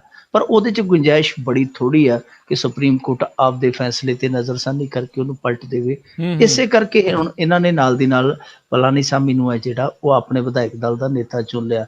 ਇਹਨੂੰ ਬੀਬੀ ਨੂੰ ਉਹਨਾਂ ਨੇ 3 ਕੁ ਹਫ਼ਤਿਆਂ ਦਾ ਟਾਈਮ ਦਿੱਤਾ ਕਿ 3 ਹਫ਼ਤਿਆਂ ਦੇ ਅੰਦਰ ਅੰਦਰ ਤੁਸੀਂ ਸਰੈਂਡਰ ਕਰ ਦਿਓ। ਇਹਨਾਂ ਨੂੰ ਆਤਮ ਸਮਰਪਣ ਕਰਕੇ ਜੇਲ੍ਹ 'ਚ ਜਾਣਾ ਪਵੇਗਾ। ਹਾਲਾਂਕਿ ਸਮਾਂ ਹੈ, ਜੇ ਚਾਹੁਣ ਤੇ ਜਿਹੜਾ ਆਖਰੀ ਦਿਨ ਹੈ, ਯਾਨੀ ਜੇ 3 ਹਫ਼ਤੇ ਦਿੱਤੇ ਆ ਤੇ 1ਵੇਂ ਦਿਨ ਵੀ ਜਾ ਕੇ ਪੇਸ਼ ਹੋ ਸਕਦੇ, ਕੋਈ ਵੱਡੀ ਗੱਲ ਨਹੀਂ ਜੀ। ਉਦੋਂ ਤੱਕ ਜਿਹੜਾ ਸੰਕਟ ਹੈ ਇਸ ਸਮੇਂ AIADMK ਦੇ ਸਾਹਮਣੇ ਸੰਕਟ ਹੈ ਸਰਕਾਰ ਬਣਾਉਣ ਦਾ, ਉਹ ਮੇਰੇ ਖਿਆਲ ਦੇ ਨਾਲ ਹੱਲ ਹੋ ਸਕਦਾ ਹੈ। ਅੱਜ ਗਵਰਨਰ ਨੂੰ ਮਿਲਣਾ ਸੀ ਇਹਨਾਂ ਦਾ ਜਿਹੜਾ ਨਵਾਂ ਵਿਧਾਇਕ ਦਲ ਦਾ ਨੇਤਾ ਹੈ ਪਲਾਨੀਸਾਮੀ, ਉਹਨੇ ਮਿਲਣਾ ਸੀਗਾ, ਉਹਨੂੰ ਟਾਈਮ ਦਿੱਤਾ ਗਿਆ। ਉਸ ਤੋਂ ਬਾਅਦ ਹੋ ਸਕਦਾ ਹੈ ਕਿ ਬਹੁਮਤ ਸਾਬਤ ਕਰਨ ਲਈ ਉਹਨੂੰ ਸੱਦਾ ਮਿਲੇ। ਪਰ ਇੱਕ ਚੀਜ਼ ਦਾ ਜਿਹੜਾ ਡਰ ਆ ਉਹ ਇਹ ਆ ਕਿ AIADMK ਨੂੰ ਇਹ ਹੋ ਸਕਦਾ ਕਿ ਪਨੀਰ ਸੈਲਵਮ ਅੰਦਰ ਖਾਤੇ ਜੋੜ ਤੋੜ ਕਰ ਜਾਵੇ ਤੇ ਇਹਨਾਂ ਦੇ 10-12 ਬੰਦੇ ਪੱਟ ਕੇ ਇਹਨਾਂ ਨੂੰ ਕਿਸੇ ਪਾਸੇ ਨਾ ਜੋਗਾ ਛੱਡੇ। ਹੋ ਸਕਦਾ ਕਿ ਇਹਨਾਂ ਦੀ ਸਰਕਾਰ ਹੈ ਜਿਹੜੀ ਉਹ ਬੰਨੋ ਰਹਿ ਜੇ। ਸੋ ਇਹ ਦੋਨੇ ਹੀ ਇਸ ਸਮੇਂ ਸੰਭਾਵਨਾਵਾਂ ਨੇ, ਔਰ ਇਹਨਾਂ ਦੋਨਾਂ ਦੇ ਵਿੱਚੋਂ ਕੋਈ ਵੀ ਸੰਭਾਵਨਾ ਜਿਹੜੀ ਹੈ ਉਹ ਹਕੀਕਤ ਦੇ ਵਿੱਚ ਬਦਲ ਸਕਦੀ ਹੈ। ਸੋ ਇਹ ਸਰਕਾਰ ਵੀ ਬਣਾ ਸਕਦੇ ਆ। ਪਨੀਰ ਸੈਲਵਮ ਦਾ ਵੀ ਲਾ ਸਕਦਾ। ਪਨੀਰ ਸੈਲਵਮ ਉਹ ਜਿਵੇਂ ਕਹਿੰਦੇ ਹੁੰਦੇ ਨਾ ਪੰਜਾਬੀ 'ਚ ਕਿ ਕੱਟਾ ਕਿੱਲੇ ਦੇ ਸਿਰ ਤੇ ਡਿੱਗਦਾ ਹੈ। ਜੀ ਪਨੀਰ ਸੈਲਵਮ ਇਸ ਸਮੇਂ ਡੀਐਮਕੇ ਜਿਹੜੀ ਕਿ ਵਿਰੋਧੀ ਧਿਰ ਦੇ ਵਿੱਚ ਬੈਠੀ ਹੈ, ਡੀਐਮਕੇ ਦੇ ਸਿਰ ਤੇ ਉਹਨਾਂ ਦੇ 99 ਵਿਧਾਇਕ ਆ। ਇਹ ਦਾਅਵਾ ਕਰਦਾ ਕਿ ਪੰਜਾਬ ਮੇਰੇ ਨਾਲ ਵੀ ਅੰਦਰ ਖਾਤੇ, ਹਾਲਾਂਕਿ ਇਹ ਕਹਿੰਦਾ ਕਿ ਜਿਹੜੇ ਵਿਧਾਇਕ ਲਈ ਫਿਰਦੇ ਆ ਨਾਲ, ਉਹਨਾਂ ਨੂੰ ਇਹਨਾਂ ਨੇ ਜ਼ਬਰਦਸਤੀ ਬੰਧਕ ਬਣਾਇਆ ਹੋਇਆ। ਸੋ ਇਹ ਸਾਰਾ ਕੁਝ ਹੁਣ ਜਿਹੜਾ ਇੱਕ ਅੱਧੇ ਦਿਨ ਤੱਕ ਸਾਫ਼ ਹੋ ਜਾਏਗਾ। ਪਰ ਅੱਜ ਦੀ ਘੜੀ ਇਹ ਸਾਫ਼ ਹੋ ਗਿਆ ਕਿ ਬੀਬੀ ਸ਼ਸ਼ੀ ਕਲਾ ਜਿਹੜੀ ਬਹੁਤ ਨਜ਼ਦੀਕ ਸੀ ਮੁੱਖ ਮੰਤਰੀ ਬਣਨ ਦੇ, ਉਹ ਹੁਣ ਮੁੱਖ ਮੰਤਰੀ ਨਹੀਂ ਬਣੇਗੀ। ਹਾਂ, ਜੇਲ੍ਹ ਦੀ ਨੰਬਰਦਾਰ ਉਹ ਜ਼ਰੂਰ ਜਾ ਕੇ ਬਣ ਜਾਏਗੀ, ਪਰ ਨਾਲ ਇੱਕ ਚੀਜ਼ ਜਿਹੜੀ ਹੈ ਹੁਣ ਉਹ ਸ਼ੱਕੀ ਹੋ ਜਾਂਦੀ ਹੈ ਕਿ ਕੀ ਬੀਬੀ ਜੈਲਲਤਾ ਦੀ ਜਿਹੜੀ ਇੱਕ ਕਹਿ ਲਈਏ ਕਿ ਧਾਕੜ ਵਿਰਾਸਤ ਸੀ, ਸਿਆਸਤ ਦੀ ਧਾਕੜ ਵਿਰਾਸਤ ਸੀ ਤਮਿਲਨਾਡੂ ਦੇ ਵਿੱਚ, ਕੀ ਉਹ ਹੁਣ ਟੈਰੀ ਹੋਣ ਜਾ ਰਹੀ ਹੈ? ਉਹ ਇੱਕ ਬਹੁਤ ਵੱਡਾ ਪ੍ਰਸ਼ਨ ਚਿੰਨ੍ਹ ਆ। ਜੀ ਜੀ, ਮੈਨੂੰ ਲੱਗਦਾ ਵੀ ਇੱਧਰ ਉੱਧਰ ਹੋਰ ਰਾਜਾਂ ਦੇ ਵਿੱਚ ਇੱਦਾਂ ਕਈ ਬੰਦਿਆਂ ਦੀ ਧਾਕੜ ਰਾਜਨੀਤੀ ਹੈਗੀ ਆ, ਪਰ ਜਦੋਂ ਸੱਤਾ ਤੋਂ ਬਾਹਰ ਜਾਂਦੇ ਨੇ ਜਾਂ ਕੁਛ ਇੱਦਾਂ ਹੁੰਦਾ ਆ ਤਾਂ ਲੋਕੀ ਭੁੱਲ ਵੀ ਜਲਦੀ ਜਾਂਦੇ ਨੇ ਤੇ ਖਲਾਰਾ ਵੀ ਬਹੁਤ ਪੈਂਦਾ ਆ। ਕੁਛ ਨਾ ਕੁਛ ਵੀ ਸਿੱਖਣ ਦੀ ਜ਼ਰੂਰਤ ਹੈ। ਸਮੇਂ ਦਾ ਸਿਤਮ ਵੇਖੋ ਰਾਜਕਰਨਵੀਰ ਸਿੰਘ ਜੀ, ਸਮੇਂ ਦਾ ਸਿਤਮ ਦੇਖੋ ਕਿ ਬੀਬੀ ਜੈਲਲਤਾ ਜਿੱਦਣ ਮਰੀ ਹੈ ਉਹਦੇ ਪੈਰਾਂ 'ਚ ਦੋਵੇਂ ਬੈਠੇ ਸਨ, ਪਨੀਰ ਸੈਲਵਮ ਵੀ ਤੇ ਬੀਬੀ ਸ਼ਸ਼ੀ ਕਲਾ ਜਾਨੀ, ਦੋਵੇਂ ਕਹਿੰਦੇ ਸੀ ਕਿ ਅਸੀਂ ਇਹਦੇ ਅਸਲੀ ਸਿਆਸੀ ਵਾਰਸ ਹਾਂ। ਪਰ ਅੱਜ ਦੇਖੋ, ਅੱਜ ਦਾ ਦਿਨ ਜਦੋਂ ਚੜ੍ਹਿਆ, ਸੂਰਜ ਉਦੇ ਹੋਇਆ ਭਾਰਤ ਦੇ ਵਿੱਚ, ਤੇ ਪਨੀਰ ਸੈਲਵਮ ਦੇ ਘਰੇ ਇਹ ਦੁਆਵਾਂ ਹੋ ਰਹੀਆਂ ਸਨ ਕਿ ਬੀਬੀ ਸ਼ਸ਼ੀ ਕਲਾ ਜਿਹੜੀ ਉਹ ਵੱਜੀ ਨਾ ਛੁੱਟੇ, ਤੇ ਉਧਰ ਦੁਆਵਾਂ ਹੋ ਰਹੀਆਂ ਸਨ ਕਿ ਸਾਡਾ ਕੇਸ ਨਿਕਲ ਜਾਵੇ। ਸੋ ਦੋਵਾਂ ਦੇ ਦੇਖੋ ਅਲੱਗ-ਅਲੱਗ, ਜਿਹੜੇ ਇੱਕ ਉਧਰ ਪੈਰ ਫੜ ਕੇ ਬੈਠਾ ਹੁੰਦਾ ਸੀ, ਜਿਹੜਾ ਇੱਕ ਉਧਰ ਪੈਰ ਫੜ ਕੇ ਬੈਠਾ ਹੁੰਦਾ ਸੀ, ਉਹ ਦੋਵੇਂ ਹੁਣ ਇੱਕ ਦੂਜੇ ਦੇ ਖਿਲਾਫ ਯੱਗ ਕਰਦੇ ਫਿਰਦੇ, ਇੱਕ ਦੂਜੇ ਦੇ ਖਿਲਾਫ ਹਵਨ ਕਰਵਾਉਂਦੇ ਫਿਰਦੇ ਆ ਕਿ ਇਹ ਪਾਸੇ ਹੋ ਜੇ, ਇਹ ਮਗਰੋਂ ਲੈ ਜੇ। ਜੀ ਜੀ, ਅਗਲੀ ਗੱਲ ਕਰੀਏ, ਰਾਸ਼ਟਰੀ ਗੀਤ ਦੇ ਉੱਤੇ ਸੁਪਰੀਮ ਕੋਰਟ ਨੇ ਇੱਕ ਹੋਰ ਫੈਸਲਾ ਦਿੱਤਾ ਹੈ। ਦੇਖੋ, ਸਾਡਾ ਕੌਮੀ ਤਰਾਨਾ ਵੀ ਇੱਕ ਵਿਵਾਦਤ ਜਿਹਾ ਫਸਾਨਾ ਬਣ ਗਿਆ। ਇਹਨੂੰ ਵੀ ਅਦਾਲਤਾਂ ਦੇ ਵਿੱਚ ਘੜੀਸੀ ਫਿਰਦੇ, ਜਦੋਂ ਜੀ ਕਰਦਾ ਕਿਸੇ ਦਾ ਪਾ ਕੇ ਰਿਟ ਉੱਥੇ ਰੱਟਾ ਪਾ ਲੈਂਦਾ। ਹੁਣ ਵੀ ਸੁਪਰੀਮ ਕੋਰਟ ਦੇ ਵਿੱਚ ਇੱਕ ਬੰਦਾ ਫਿਰ ਰਿਟ ਪਾ ਕੇ ਬਹਿ ਗਿਆ ਕਿ ਜੀ ਦੇਖੋ, ਜਿਹੜਾ ਫੈਸਲਾ ਅੱਗੇ ਹੋਇਆ ਕਿ ਫਿਲਮ ਦੀ ਸ਼ੁਰੂਆਤ ਦੇ ਵਿੱਚ ਕੌਮੀ ਤਰਾਨਾ ਚੱਲੇਗਾ, ਉਹਦੇ ਸਤਿਕਾਰ ਵਜੋਂ ਸਾਰੇ ਖੜਨਗੇ, ਉਹ ਤੇ ਠੀਕ ਆ, ਫੈਸਲਾ ਸਹੀ ਕਰ ਦਿੱਤਾ। ਪਰ ਹੁਣ ਇਹ ਦੱਸੋ ਜੀ, ਜੇ ਵਿਚਾਲੇ ਗਾਣਾ ਚੱਲ ਪਵੇ ਫਿਲਮ ਦੇ ਵਿੱਚ ਤੇ ਲੋਕੀ ਨਾ ਉੱਠਣ, ਉਹਦਾ ਕੀ ਕਰੀਏ? ਸੁਪਰੀਮ ਕੋਰਟ ਨੇ ਫਿਰ ਇਹਦੇ ਤੇ ਫੈਸਲਾ ਜਿਹੜਾ ਅੱਜ ਦਿੱਤਾ, ਉਹ ਕਹਿੰਦੇ ਕਿ ਦੇਖੋ, ਸ਼ੁਰੂਆਤ ਦੇ ਵਿੱਚ ਉੱਠਣਾ ਜ਼ਰੂਰੀ ਹੈ, ਸਤਿਕਾਰ ਵਜੋਂ ਖੜਨਾ ਜ਼ਰੂਰੀ ਹੈ, ਪਰ ਵਿਚਾਲੇ ਜਾਂ ਅੱਗੇ ਜਾ ਕੇ ਫਿਲਮ ਦੇ ਵਿੱਚ ਕੋਈ ਇਸ ਤਰ੍ਹਾਂ ਦਾ ਆਉਂਦਾ ਜਾਂ ਕੋਈ ਗੀਤ ਵੱਜਦਾ, ਉਹਦੇ ਲਈ ਜ਼ਰੂਰੀ ਨਹੀਂ ਹੈ ਕਿ ਸਤਿਕਾਰ ਵਜੋਂ ਸਾਰੇ ਸਿਨੇਮੇ ਦੇ ਵਿੱਚ ਜਿੰਨੇ ਮੌਜੂਦ ਲੋਕ ਹੈ ਉਹ ਖੜੇ ਹੋਣ। ਹਾਲਾਂਕਿ ਜਸਟਿਸ ਦੀਪਕ ਮਿਸ਼ਰਾ ਨੇ ਅੱਜ ਜਦੋਂ ਇਹ ਸੁਣਵਾਈ ਕੀਤੀ, ਕਿਉਂਕਿ ਇੱਕ ਧਿਰ ਨੇ ਵੀ ਕਿਹਾ ਕਿ ਇਹ ਜਿਹੜਾ ਗਾਣਾ ਵਜਾਇਆ ਜਾਂਦਾ ਰਾਸ਼ਟਰੀ ਗੀਤ ਕੌਮੀ ਤਰਾਨਾ, ਇਹਨੂੰ ਬੰਦ ਕਰ ਦਿੱਤਾ ਜਾਵੇ, ਤੇ ਜਸਟਿਸ ਦੀਪਕ ਮਿਸ਼ਰਾ ਨੇ ਕਿਹਾ ਕਿ ਤੁਸੀਂ ਕੌਣ ਹੋ? ਸਵਾਲ ਕੀਤਾ ਕਿ ਜੇਕਰ ਤੁਸੀਂ ਭਾਰਤੀ ਹੋ ਤਾਂ ਤੁਹਾਨੂੰ ਰਾਸ਼ਟਰੀ ਗੀਤ ਦੇ ਸਨਮਾਨ 'ਚ ਖੜੇ ਹੋਣ 'ਚ ਤਕਲੀਫ ਨਹੀਂ ਹੋਣੀ ਚਾਹੀਦੀ। ਲੋਕਾਂ ਨੂੰ ਇਸ ਗੱਲ ਦਾ ਅਹਿਸਾਸ ਕਰਵਾਇਆ ਜਾਵੇ ਕਿ ਇਹ ਮੇਰਾ ਦੇਸ਼ ਹੈ, ਇਹ ਹਰ ਭਾਰਤੀ ਨਾਗਰਿਕ ਦਾ ਫਰਜ਼ ਆ। ਸੋ ਇਹ ਜਸਟਿਸ ਦੀਪਕ ਮਿਸ਼ਰਾ ਦੀ ਟਿੱਪਣੀ ਸੀ। ਅੱਜ ਫਿਰ ਇਹਨਾਂ ਨੇ ਇਹ ਸਾਫ਼ ਕਰ ਦਿੱਤਾ ਕਿ ਸਿਰਫ ਤੇ ਸਿਰਫ ਜਦੋਂ ਸ਼ੁਰੂਆਤ ਦੇ ਵਿੱਚ ਕੌਮੀ ਤਰਾਨਾ ਵੱਜੇਗਾ, ਉਦੋਂ ਸਤਿਕਾਰ ਦੇ ਵਜੋਂ, ਸਨਮਾਨ ਦੇ ਵਜੋਂ ਖੜਾ ਹੋਣਾ ਜ਼ਰੂਰੀ ਹੈ। ਦੂਜੇ ਪਾਸੇ ਨਹੀਂ, ਜਦੋਂ ਵੀ ਵੱਜਦਾ ਕੋਈ ਜ਼ਰੂਰੀ ਨਹੀਂ ਹੈ। ਹੁਣ ਇਹਦਾ ਭਾਵ ਇਹ ਹੈ ਕਿ ਇੰਨੀ ਕੁ ਆਜ਼ਾਦੀ ਮਿਲ ਗਈ ਹੈ ਕਿ ਦੇਖੋ, ਸਤਿਕਾਰ ਦੇ ਵਜੋਂ ਤੁਸੀਂ ਸ਼ੁਰੂ ਦੇ ਵਿੱਚ ਤੇ ਖੜੇ ਹੋ ਜਾਓ, ਪਰ ਜੇ ਫਿਲਮ ਦੇ ਵਿੱਚ ਉਹੀ ਗਾਣਾ ਆਉਂਦਾ ਹੈ, ਕੌਮੀ ਤਰਾਨਾ ਵੱਜਦਾ ਹੈ, ਤੇ ਫਿਰ ਉਸ ਸਮੇਂ ਭਾਵੇਂ ਤੁਸੀਂ ਸਿਗਰਟਾਂ ਵੀ ਪੀਤੀ ਜਾਓ, ਭਾਵੇਂ ਤੁਸੀਂ ਜਰਦਾ ਵੀ ਲਾਈ ਜਾਓ, ਹਾਲ ਦੇ ਵਿੱਚ ਬਹਿ ਕੇ ਉਹ ਤੁਹਾਨੂੰ ਖੁੱਲੀ ਛੂਟ ਆ। ਸੋ ਦੋ ਤਰ੍ਹਾਂ ਦੇ ਹੁਣ ਕੌਮੀ ਤਰਾਨੇ ਤੇ ਵੀ ਦੋ ਤਰ੍ਹਾਂ ਦੇ ਹੁਣ ਕਾਨੂੰਨ ਬਣ ਗਏ ਆ, ਦੋ ਤਰ੍ਹਾਂ ਦੀਆਂ ਖੁੱਲ੍ਹਾਂ ਹੈ। ਇੱਕ ਤਾਂ ਸਤਿਕਾਰ ਵਜੋਂ ਤੁਹਾਨੂੰ ਖੜੇ ਹੋਣ ਦੀ ਖੁੱਲ੍ਹ ਆ, ਤੇ ਦੂਜੀ ਹੈ ਕਿ ਸਤਿਕਾਰ ਵਜੋਂ ਤੁਸੀਂ ਬਹਿ ਕੇ ਸਭ ਕੁਛ ਸਾਰ ਵੀ ਸਕਦੇ ਹੋ। ਹੁਣ ਤੀਜੇ ਪਾਸੇ ਜਿਹੜੀ ਗੱਲ ਜਸਟਿਸ ਸਾਹਿਬ ਕਹਿ ਰਹੇ ਕਿ ਤੁਸੀਂ ਕੌਣ ਹੋ? ਜੇਕਰ ਤੁਸੀਂ ਭਾਰਤੀ ਹੋ ਤਾਂ ਤੁਹਾਨੂੰ ਰਾਸ਼ਟਰੀ ਗੀਤ ਦੇ ਸਨਮਾਨ 'ਚ ਖੜੇ ਹੋਣ ਦੀ ਤਕਲੀਫ ਜਿਹੜੀ ਆ ਉਹ ਕਿਉਂ ਹੁੰਦੀ ਹੈ? ਪਰ ਜਸਟਿਸ ਮਿਸ਼ਰਾ ਸਾਹਿਬ ਨੂੰ ਇਹ ਵੀ ਪੁੱਛਣਾ ਲਾਜ਼ਮੀ ਹੈ ਕਿ ਦੇਖੋ ਜਸਟਿਸ ਸਾਹਿਬ, ਜਦੋਂ ਤੁਹਾਡੇ ਸਾਹਮਣੇ ਇੱਕ ਹੋਰ ਪਟੀਸ਼ਨ ਆਈ ਸੀ, ਹਾਲਾਂਕਿ ਉਸ ਸਮੇਂ ਜਸਟਿਸ ਮਿਸ਼ਰਾ ਨੇ ਸੁਣਵਾਈ ਨਹੀਂ ਕੀਤੀ, ਪਰ ਆਈ ਸੁਪਰੀਮ ਕੋਰਟ ਦੇ ਵਿੱਚ ਸੀ, ਉਹਦੇ 'ਚ ਇਹ ਕਿਹਾ ਗਿਆ ਸੀਗਾ ਕਿ ਦੇਖੋ ਜੀ, ਜੇ ਸਿਨੇਮਾ 'ਚ ਕੌਮੀ ਤਰਾਨਾ ਵੱਜ ਸਕਦਾ ਤੇ ਫਿਰ ਅਦਾਲਤਾਂ ਨੂੰ ਕੀ ਹੋਇਆ? ਅਦਾਲਤਾਂ 'ਚ ਵੀ ਵਜਾਓ। ਤੇ ਇਹਨਾਂ ਨੇ ਉਹ ਪਟੀਸ਼ਨ ਹੈ ਜਿਹੜੀ ਪਹਿਲੀ ਨਜ਼ਰੇ ਤੇ ਵਗਾ ਕੇ ਮਾਰੀ ਸੀ, ਕਹਿੰਦੇ ਕਿ ਨਹੀਂ, ਅਦਾਲਤਾਂ ਤੇ ਇਹ ਨਹੀਂ ਲਾਗੂ ਹੋ ਸਕਦਾ। ਸੋ ਜੇ ਤੁਸੀਂ ਭਾਰਤੀ ਹੋ ਤੇ ਫਿਰ ਅਦਾਲਤਾਂ ਤੋਂ ਕਿਉਂ ਡਰਦੇ ਹੋ? ਅਦਾਲਤਾਂ 'ਚ ਵੀ ਲਾਗੂ ਕਰ ਦਿਓ। ਔਰ ਦੂਜੀ ਗੱਲ ਆ ਕਿ ਜਿਹੜੇ ਸੰਸਦ ਭਵਨ ਦੇ ਵਿੱਚ ਵੜਦੇ ਆ, ਫਿਰ ਸੰਸਦ ਭਵਨ ਤੇ ਵੀ ਲੱਗਣਾ ਚਾਹੀਦਾ, ਕਿਉਂਕਿ ਸਭ ਤੋਂ ਭਾਰਤ ਦੇ ਸਭ ਤੋਂ ਉੱਚ ਕੋਟੀ ਦੇ ਨੁਮਾਇੰਦੇ ਤਾਂ ਉਹ ਹੈ ਨਾ। ਸੋ ਜੇ ਉਹ ਨੁਮਾਇੰਦੇ ਵੀ ਆਪਣਾ ਰਾਸ਼ਟਰੀ ਗੀਤ ਦੇ ਸਨਮਾਨ ਵਜੋਂ ਖੜੇ ਹੋ ਕੇ ਜਾਇਆ ਕਰਨ ਅੰਦਰ। ਸੋ ਇਹ ਸਾਰੀਆਂ ਚੀਜ਼ਾਂ ਨਾ ਜਿਹੜੀਆਂ ਉਹ ਕੌਮੀ ਤਰਾਨੇ ਵਾਲੀਆਂ ਪਤਾ ਨਹੀਂ ਕਿਉਂ ਵਿਵਾਦਤ ਹੋਈ ਜਾਂਦੀਆਂ, ਰਿਟਾਂ ਤੇ ਰਿਟਾਂ ਪਈ ਜਾਂਦੀਆਂ। ਰਿਟਾਂ ਵੀ ਕਾਹਦੀਆਂ, ਰੱਟੇ ਆ। ਔਰ ਇਹ ਰੱਟੇ ਆ ਜਿਹੜੇ ਆਉਣ ਵਾਲੇ ਦਿਨਾਂ 'ਚ ਹੋਰ ਪੈਣਗੇ, ਕਿਉਂਕਿ ਸਥਿਤੀ ਸਪਸ਼ਟ ਹੋਣ ਦੀ ਥਾਂ ਤੇ ਹੋਰ ਪੇਚੀਦਾ ਹੁੰਦੀ ਜਾਂਦੀ ਹੈ। ਜੀ ਜੀ ਜੀ ਮਿੰਟੂ ਜੀ। ਅਤੇ ਅਗਲੀ ਆਪਾਂ ਗੱਲ ਕਰ ਲਈਏ ਵੀ ਦੈਨਿਕ ਜਾਗਰਣ ਦੇ ਐਡੀਟਰ ਨੂੰ ਪੁਲਿਸ ਨੇ ਗ੍ਰਿਫਤਾਰ ਕੀਤਾ ਹੈ। ਦੈਨਿਕ ਜਾਗਰਣ ਦੇ ਐਡੀਟਰ ਬਾਰੇ ਪੜ੍ਹ ਕੇ ਸੁਣ ਕੇ ਤੇ ਇਸ ਤਰ੍ਹਾਂ ਜਾਪਿਆ ਕਿ ਇਹ ਐਡੀਟਰ ਲੱਗਣ ਦੇ ਕਾਬਿਲ ਨਹੀਂ ਸੀ। ਹਾਲੇ ਇਹਨੂੰ ਸਾਡੇ ਵਾਂਗੂ ਫੀਲਡ ਦੇ ਵਿੱਚ ਧੱਕੇ ਖਵਾਉਣੇ ਚਾਹੀਦੇ ਸੀਗੇ। ਦੇਖੋ, ਜਦੋਂ ਬੱਚੇ ਨੂੰ ਪਤਾ ਹੈ ਚੋਣ ਜ਼ਾਬਤੇ ਦੇ ਦੌਰਾਨ ਤੁਸੀਂ ਚੋਣ ਸਰਵੇਖਣ ਨਹੀਂ ਕਰ ਸਕਦੇ, ਨਹੀਂ ਨਸ਼ਰ ਕਰ ਸਕਦੇ, ਚਾਹੇ ਤੁਸੀਂ ਕੋਈ ਰੇਡੀਓ ਚਲਾਉਂਦੇ ਹੋ, ਟੈਲੀਵਿਜ਼ਨ ਚਲਾਉਂਦੇ ਹੋ, ਭਾਰਤ ਦੇ ਵਿੱਚ ਅਖਬਾਰ ਕੱਢਦੇ ਹੋ, ਜੇ ਤੁਹਾਡੀ ਕੋਈ ਵੀ ਏਜੰਸੀ, ਕੋਈ ਵੀ ਤੁਹਾਡਾ ਅਦਾਰਾ ਰਜਿਸਟਰਡ ਹੈ ਤੇ ਤੁਸੀਂ ਚੋਣ ਜ਼ਾਬਤੇ ਦੀ ਉਲੰਘਣਾ ਨਹੀਂ ਕਰ ਸਕਦੇ। ਪਰ ਇਹਨਾਂ ਨੇ ਕੀਤੀ।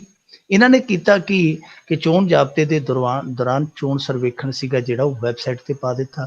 ਜੀ ਹੁਣ ਵੈਬਸਾਈਟ ਹੋਵੇ ਚਾਹੇ ਅਖਬਾਰ ਹੋਵੇ, ਜਿਹੜਾ ਪ੍ਰੈਸ ਕਾਉਂਸਲ ਆਫ ਇੰਡੀਆ ਦੇ ਕੋਲ ਰਜਿਸਟਰਡ ਆ, ਉਹਦੀ ਅਵੱਗਿਆ ਹੀ ਮੰਨੀ ਜਾਏਗੀ, ਚਾਹੇ ਉਹ ਡਿਜੀਟਲ ਵਰਸ਼ਨ ਹੈ ਉਹਦਾ, ਚਾਹੇ ਉਹ ਪ੍ਰਿੰਟ ਵਰਸ਼ਨ ਹੈ। ਜੇ ਇਹ ਚੋਣ ਜ਼ਾਬਤਾ ਤੁਸੀਂ ਤੋੜਿਆ ਤੇ ਫਿਰ ਕਾਰਵਾਈ ਤੁਹਾਡੇ ਤੇ ਹੋਣੀ ਸੀ। ਸੋ ਇਹਨਾਂ ਨੇ ਜਦੋਂ ਇਹ ਸਰਵੇਖਣ ਵਾਲੀ ਸਟੋਰੀ ਹੈ ਜਿਹੜੀ ਸ਼ਾਇਆ ਕਰ ਦਿੱਤੀ, ਉਹ ਜਿਵੇਂ ਹੀ ਲੋਕਾਂ ਤੱਕ ਪਹੁੰਚੀ ਤਰਥੱਲੀ ਮਚ ਗਈ।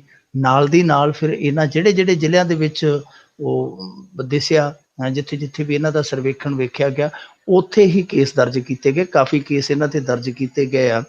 ਮੇਨ ਜਿਹੜਾ ਕੇਸ ਆ ਉਹ ਗਾਜ਼ੀਆਬਾਦ ਦੀ ਕਵੀ ਨਗਰ ਥਾਣੇ ਦੀ ਪੁਲਿਸ ਨੇ ਦਰਜ ਕੀਤਾ। ਸੁਰੇਸ਼ ਤ੍ਰਿਪਾਠੀ ਹੈ ਜਿਹੜਾ ਇਹਨਾਂ ਦਾ ਐਡੀਟਰ ਵੈਬਸਾਈਟ ਦਾ, ਉਹਨੂੰ ਗ੍ਰਿਫਤਾਰ ਕਰ ਲਿਆ ਗਿਆ ਰਾਤੀ ਜੀ। ਔਰ ਨਾਲ ਇਹਨੇ ਐਡੀਟਰ ਇਨ ਚੀਫ ਹੈ ਜਿਹੜਾ, ਉਹ ਵੀ ਰਗੜਾ ਘੱਤਿਆ, ਉਹਦੇ ਤੇ ਵੀ ਕੇਸ ਦਰਜ ਕਰਵਾ ਲਿਆ। ਦੂਜੀ ਗੱਲ ਹੈ ਕਿ ਜਿਹੜੀ ਕੰਪਨੀ ਨੇ ਉਸ ਕੰਪਨੀ ਨੇ ਕੀਤਾ ਸੀਗਾ ਸਰਵੇਖਣ, ਉਸ ਏਜੰਸੀ ਨੂੰ ਵੀ ਉਹ ਨਾਲ ਰਖਾ ਲਿਆ, ਉਹ ਵੀ ਰਗੜੀ ਗਈ ਆ, ਉਹਨਾਂ ਤੇ ਵੀ ਕੇਸ ਦਰਜ ਹੋ ਗਿਆ। ਪਰ ਸਮਝ ਤੋਂ ਪਰੇ ਦੀ ਗੱਲ ਆ ਕਿ ਦੇਖੋ, ਏਡੇ ਵੱਡੇ ਉੱਚ ਅਹੁਦਿਆਂ ਤੇ ਬੈਠੇ ਲੋਕ ਜਿਨ੍ਹਾਂ ਨੇ ਹੇਠਲੇ ਪੱਧਰ ਤੇ ਪੱਤਰਕਾਰਾਂ ਨੂੰ, ਆਪਣੇ ਹੇਠਲੇ ਪੱਧਰ ਤੇ ਸਟਿੰਗਰਾਂ ਨੂੰ ਇਹ ਜਾਗਰੂਕ ਕਰਾਉਣਾ ਹੁੰਦਾ ਕਿ ਭਾਈ ਵੇਖੋ, ਕੋਈ ਇਹੋ ਜਿਹੀ ਗਲਤੀ ਨਾ ਕਰ ਲਿਓ ਜਿਸ ਗਲਤੀ ਦੇ ਨਾਲ ਆਪਾਂ ਕੋਈ ਨੇਮ ਕਾਇਦਾ ਤੋੜ ਦਈਏ ਤੇ ਮੁੜ ਕੇ ਆਪਾਂ ਨੂੰ ਮੁਸੀਬਤ ਦੇ ਵਿੱਚੋਂ ਲੰਘਣਾ ਪਵੇ। ਪਰ ਇਹ ਆਪ ਸੱਜਣ ਆਪ ਹੀ ਮੁਸੀਬਤ ਗੱਲ ਪਾ ਬੈਠਾ। ਸੋ ਕਿਹਾ ਜਾ ਸਕਦਾ ਕਿ ਆਪੇ ਫਾਥੜੀਏ ਤੈਨੂੰ ਕੌਣ ਛਡਾਵੇ।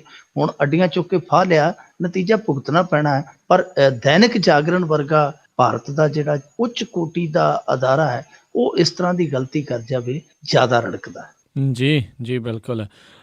ਅਗਲੀ ਆਪਾਂ ਗੱਲ ਕਰੀਏ ਵੀ ਸ਼ਰਾਬ ਦੀ ਕਮਾਈ ਨੂੰ ਹੋਰ ਵਧਾਉਣ ਦੇ ਲਈ ਪੰਜਾਬ ਦੀ ਇੱਕ ਵਿਸ਼ੇਸ਼ ਟੀਮ ਦੱਖਣ ਰਾਜ ਨੂੰ ਰਵਾਨਾ ਹੋਈ ਆ। ਉੱਥੋਂ ਲੈ ਕੇ ਆਉਣੀ ਆ ਜਾਂ ਵੇਖ ਕੇ ਆਉਣਾ ਵੀ ਕਿੱਦਾਂ ਵਧਾਉਣੀ ਆ?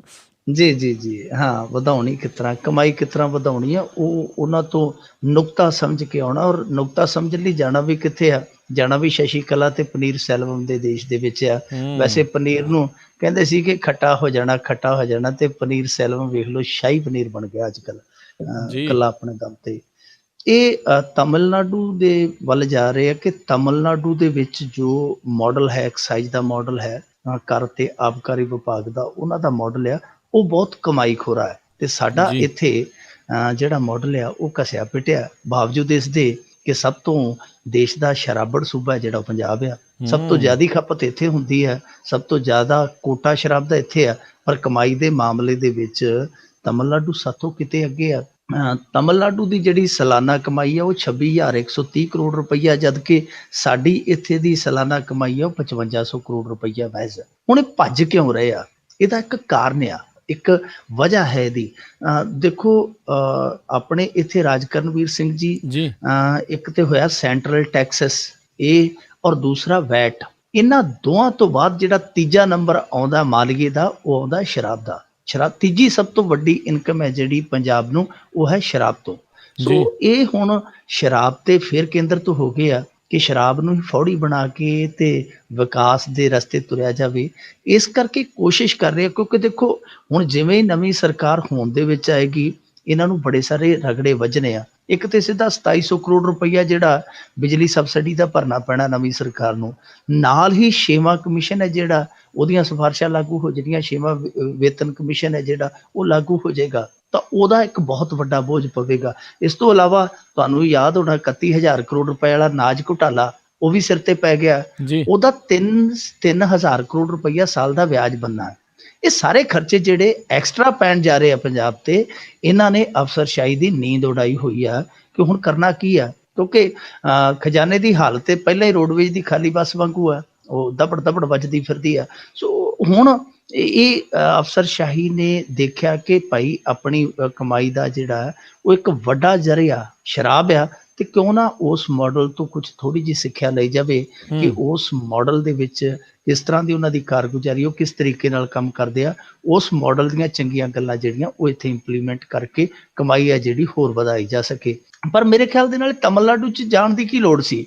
ਇੱਥੇ ਤੇ ਕੋਈ ਖੁੱਡ ਤੇ ਬੈਠਾ ਅਮਲੀ ਜਰਦਾ ਮਲ ਰਿਹਾ ਹੁੰਦਾ, ਉਹਦੇ ਕੋਲ ਜਾ ਕੇ ਪੁੱਛ ਲੈਂਦੇ, ਉਹਨੇ ਇਹ ਲੁਗੁੱਤਮ ਕੱਢ ਕੇ ਦੱਸ ਦੇਣੀ ਸੀ ਕਿ ਭਾਈ ਉਹਦੇ ਮਾਡਲ ਦੇ ਵਿੱਚ ਤੇ ਤੁਹਾਡੇ ਮਾਡਲ ਦੇ ਵਿੱਚ ਫਰਕ ਕੀ ਹੈ। ਫਰਕ ਇਹ ਹੈ ਕਿ ਉੱਥੇ ਦੇਖੋ ਸਾਰੇ ਠੇਕੇ ਸਰਕਾਰੀ ਹੈ, ਸਾਰੀਆਂ ਡਿਸਟਿਲਰੀਆਂ ਸਰਕਾਰੀ ਹੈ, ਔਰ ਜੋ ਉਹਨਾਂ ਦਾ ਵਿਚਲਾ ਵਿਭਾਗ ਹੈ ਜੋ ਜਾਰੀ ਕਰਦਾ ਸਾਰਾ ਕੁਝ ਵੇਖਦਾ ਉਹ ਵੀ ਸਰਕਾਰੀ ਹੈ। ਉੱਥੇ ਨਿੱਜੀਕਰਨ ਹੈ ਹੀ ਨਹੀਂ, ਸ਼ਰਾਬ ਦੇ ਠੇਕਿਆਂ ਦਾ ਆਬਕਾਰੀ ਵਿਭਾਗ ਦਾ ਨਿੱਜੀਕਰਨ ਉੱਥੇ ਹੈ ਹੀ ਨਹੀਂ। ਇੱਥੇ ਸਾਡੇ ਦੂਜੇ ਪਾਸੇ ਡਿਸਟਿਲਰੀਆਂ ਵੇਖ ਲਓ ਤਾਂ ਮਜੀਠੀਆ ਹੋਰਾਂ ਦੀਆਂ, ਜੇ ਠੇਕੇ ਵੇਖ ਲਓ ਤਾਂ ਮਜੀਠੀਆ ਹੋਰਾਂ ਦੇ ਆ, ਤੇ ਗਾਂ ਜਿਹੜੇ L1 ਇਹਨਾਂ ਨੇ ਲਾਇਸੈਂਸ ਦਿੱਤੇ ਆ, ਜਿਹੜੇ ਡਿਸਟਿਲਰੀਆਂ ਤੋਂ ਖਰੀਦ ਕੇ ਅੱਗੇ ਰਿਟੇਲਰਾਂ ਨੂੰ ਦਿੰਦੇ ਆ, ਉਹ ਲਾਇਸੈਂਸ ਵੀ ਕਹਿੰਦੇ ਮਜੀਠੀਆ ਸਾਹਿਬ ਹੋਰਾਂ ਦੇ ਕੋਲ ਹੀ ਆ। ਸੋ ਸਾਰਾ ਕੁਝ ਹੀ ਜਦੋਂ ਤੁਹਾਡੇ ਨੇਤਾਵਾਂ ਦੇ ਕੋਲ ਆ, ਕੱਲਾ ਮਜੀਠੀਆ ਨਹੀਂ, ਇੱਥੇ ਕਾਂਗਰਸੀ ਵੀ ਹੈ, ਕਾਂਗਰਸੀ ਵੀ ਬਹੁਤ ਵੱਡੇ ਵੱਡੇ ਸ਼ਰਾਬ ਦੇ ਕਾਰੋਬਾਰੀ ਆ। ਜਦੋਂ ਗਲਬਾ ਹੀ ਨੇਤਾਵਾਂ ਦਾ ਤੇ ਫਿਰ ਕਮਾਈ ਤੁਹਾਨੂੰ ਉਹੋ ਜਿਹੀ ਹੋਣੀ ਹੈ। ਸੋ ਇਹ ਐਵੇਂ ਤਮਿਲਨਾਡੂ 'ਚ ਭੱਜੇ ਗਏ, ਚਲੋ ਚਲੇ ਗਏ, ਜਾ ਕੇ ਦੇਖ ਆਏ, ਚੰਗੀ ਗੱਲ ਆ, ਪਰ ਸਭ ਤੋਂ ਵੱਡੀ ਗੱਲ ਇਹ ਕਿ ਇਹ ਮਸਲਾ ਹੱਲ ਤਾਂ ਹੋਣਾ ਜੇ ਇੱਥੋਂ ਨੇਤਾਵਾਂ ਦਾ ਗਲਬਾ ਟੁੱਟੇਗਾ। ਸੋ ਠੇਕਿਆਂ ਤੱਕ ਤੇ ਨੇਤਾਵਾਂ ਦੀ ਅਜਾਰੇਦਾਰੀ ਹੈ, ਇਹ ਅਜਾਰੇਦਾਰੀ ਖਤਮ ਹੋਏਗੀ ਤਾਂ ਹੀ ਕਮਾਈ ਵੱਧ ਸਕਦੀ ਹੈ।